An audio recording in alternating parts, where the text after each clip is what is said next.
So what can you tell us about Re-Kill? I understand that it's slated for a cinema release here and also then a DVD release. Re-Kill is a very new and cool concept on a zombie movie, basically. Essentially, it's a TV show within the movie. It's 5 years after an outbreak has killed 85% of the world's population. And now the world's trying to rebuild. We're focusing on America. The TV show within it is a show a la Cops, if you've ever seen Cops, but you follow like a SWAT team, special unit, and they have them all over the country, and they're called Re-Kill divisions, R divisions.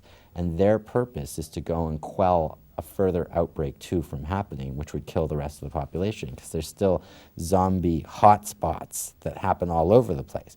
And so the show comes on every week, and it's like, the brave people that fight to keep America safe. And the show is filmed with these videographers that go with the units into actual danger and could actually get bitten by the zombies, whatever. And they shoot it District 9 style. Oh, cool. And they interview the group and the different people in the group, and then cut it all together and make the episode. And so that's what's going on in this world.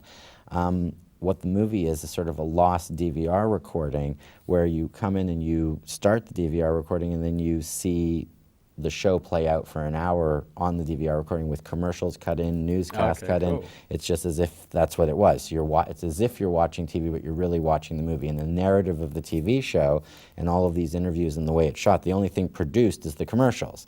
Everything else is District 9 style. So you got Cloverfield meets District 9, and then the zombies are very much like 28 Days Later. They're extremely vicious, and even I Am Legend, in so much as they've still got their ability to hunt, their primal instinct to hunt, so they can actually trap these heroes. And through that narrative of watching the show, we see where the world's ended up during the course of that episode, which is actually the full length of a movie.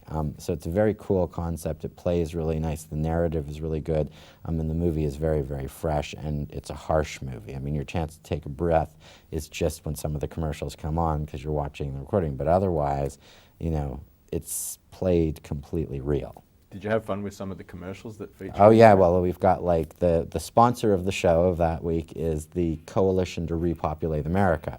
So all the commercials are with like hot chicks, and the whole mantra is have sex. It's good for him, it's good for her, it's good for America, repopulate America. And they're having sex in the commercials. So it's like these hot chicks having sex, whatever. And so that's one of them. Or there's a smoking commercial. And instead of the anti-smoking commercial, it's smoke, because it'll never get you before the re-ends do, okay? So what have you got left to lose?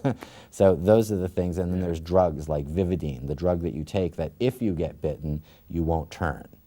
Which of course doesn't work, as we find out. But I mean, it's the whole thing. So it starts off with a reenactment of, she was gardening in the lawn, and then suddenly this woman just gets plastered by a zombie and ripped apart, and it's going reenactment. And then you see the woman, the real woman that actually got, bitten and whatever by them. And she's like, I took Vividine or I wouldn't have lived. And it's actually a woman with no arms and no legs. And she's like brushing her hair off with her. It's a little harsh, but I mean. Well, it sounds like the audience is going to love it. Yeah, it's a fun zombie movie. It's good for the genre. I mean, we had a great time making it. I mean, we have a high body count in Re-Kill. We won't disappoint you in that way. Yeah, it sounds like the kind of thing that people want out of a horror flick. Yeah.